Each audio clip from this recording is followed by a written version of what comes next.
اما بعد قال النبی صلی اللہ علیہ وسلم الا من ظلم معاہدا او انتقصه او کلفه فوق طاقته او اخذ منه شيئا بغیر طیب نفسه فانا حجیجه یوم القیامہ۔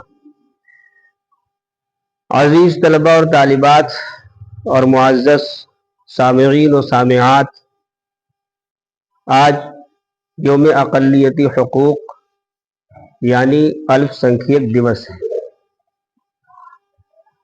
آج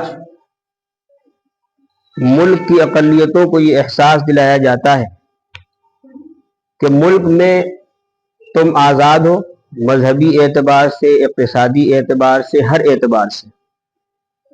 سب سے پہلے تو یہ جاننا ضروری ہے کہ اس ڈے اور اس دن کا آغاز کب ہوا اور کیسے ہوا۔ اقوام متحدہ کے مطابق اقلیت یا الپ سنکھیت ایک ایسی کمیونٹی ہوتی ہے جو کسی ملک میں آبادی، معاشی غلبے کے اعتبار سے کم ہو۔ یوم اقلیتی حقوق ہندوستان میں اقلیتوں کی مکمل آزادی اور برابری کے حق کو برقرار رکھتا ہے۔ سب سے پہلے 18 دسمبر 1992 کو یوم اقلیتی حقوق کا آغاز ہوا اور پہلا قومی کمیشن وزارت بہبود کی طرف سے 23 اکتوبر 1993 کو ایک گزٹ نوٹیفیکیشن کے ذریعے سے قائم کیا گیا تھا۔ 5 مذہبی برادریوں مسلم، عیسائی، سکھ، بدھ اور پارسی کو اقلیتی درجہ فراہم کیا گیا۔ جینیوں کو 27 جنوری 2014 کو اقلیت میں شامل کیا گیا۔ 2011 کی مردم شماری کے مطابق 6 مذہبی اقلیتی برادریوں کی آبادی کا 19.3% ہے۔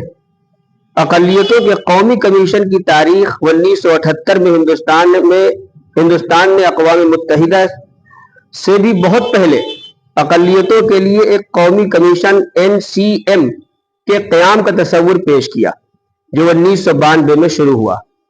سامعین اور عزیز طلباء، چونکہ ہم مسلمان ہیں اور اقلیت سے ہمارا تعلق ہے، یعنی الپ سنکھیک سمودائے سے ہمارا تعلق ہے، تو ہم اگر اپنے مذہب کا تذکرہ نہ کریں کہ ہمارے مذہب میں اقلیتوں کو کیا حقوق دیے گئے ہیں تو یہ بات بیجا ہوگی۔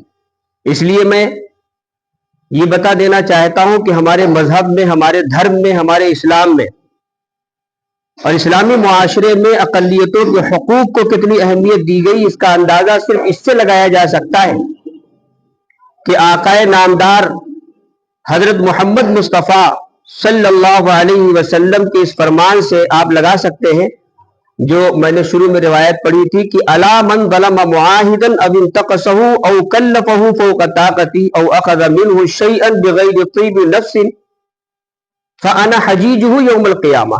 خبردار،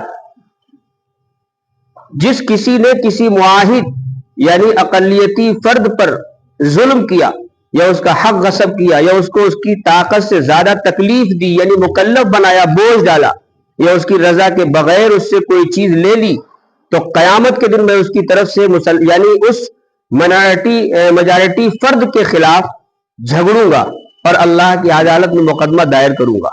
ایک دن آپ صلی اللہ علیہ وسلم نے الپ سنکھیکوں کے بارے میں گفتگو کرتے ہوئے فرمایا من قتل معاہدا لم یرح رائحۃ الجنہ وان ریحها توجد من مسیرۃ 40 عاما۔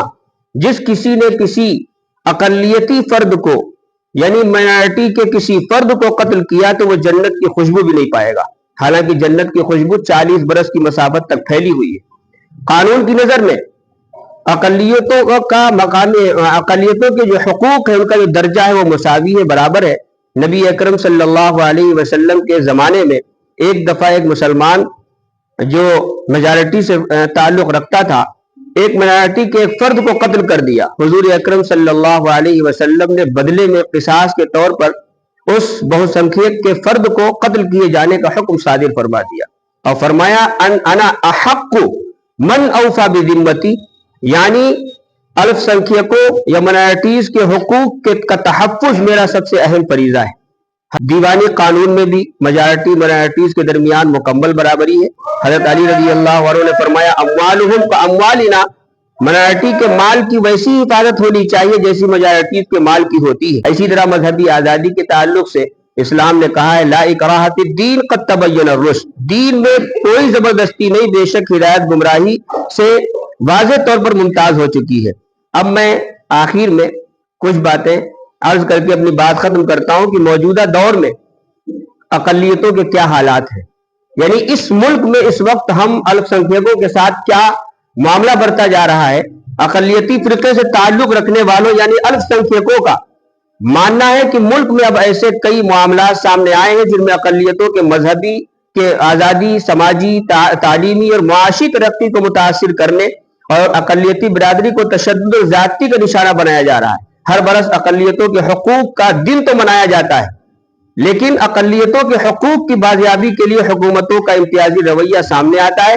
اقلیتوں کے حقوق کی ادائیگی کا فیصد بھی بے حد تشویشناک ہے۔ حالیہ کچھ برسوں میں اقلیتوں کے حقوق اور تحفظ کی ضمانت صرف کاغذات تک محدود ہو کر کے رہ گئی ہے۔ ملک کی اقلیتوں کو شکایت ہے کہ موجودہ وقت میں اقلیتوں کے ساتھ زیادتی، تشدد، دیگر مسائل سامنے آتے ہیں، تاہم اس پر حکومت کی کارروائی برائے نام ہی نظر آتی ہے۔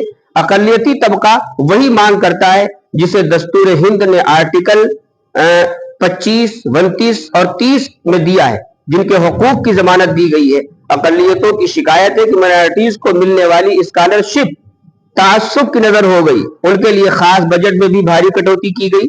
اس کا سیدھا مطلب یہ ہے کہ اقلیتی طبقے کے ضرورت مندوں کو جو سہولتیں مختلف اسکیموں کے تحت ملتی ہیں ان کو دھیرے دھیرے کم کیا جا رہا ہے، اور یہ آئین میں ملے حقوق کی خلاف ورزی ہے۔ ملک کی اقلیتوں کا ماننا ہے کہ اقلیتوں کے حقوق کی ادائیگی تبھی ممکن ہے جب برسر اقتدار پارٹی ایمانداری اور آئین کے مطابق، دستور کے مطابق، سنویدھان کے مطابق کام کرے، اقلیتوں کی مذہبی آزادی سلب کرنے والوں کے خلاف سخت کارروائی ہو، اور حکومت کی جانب سے اقلیتوں کے نام پر جو فنڈ مختص ہے اس کی بندر بانٹ پر بھی روک لگائی جائے۔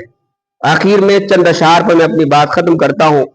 بیج نفرت کے دلوں میں بو رہی ہے، اب سیاست اور گندی ہو رہی ہے، جل رہا ہے حسرتوں کا ایک جہاں، شال اوڑھے آج جرأت سو رہی ہے۔ اور ہر ایک دل میں الفت کی شمعیں جلا دو، بجھا دو تعصب کے شعلے بجھا دو، جہاں کو خوشی کے ترانے سنا دو، پلا دو شراب محبت پلا دو۔ وآخر دعوانا الحمدللہ رب العالمین۔ دعوت دے رہی ہوں اپنے مشفق استاد محترم مولانا یاسر عبدالقیوم قاسمی صاحب کو، وہ آئیں اور چند باتوں سے اس پروگرام کا اختتام فرمائیں۔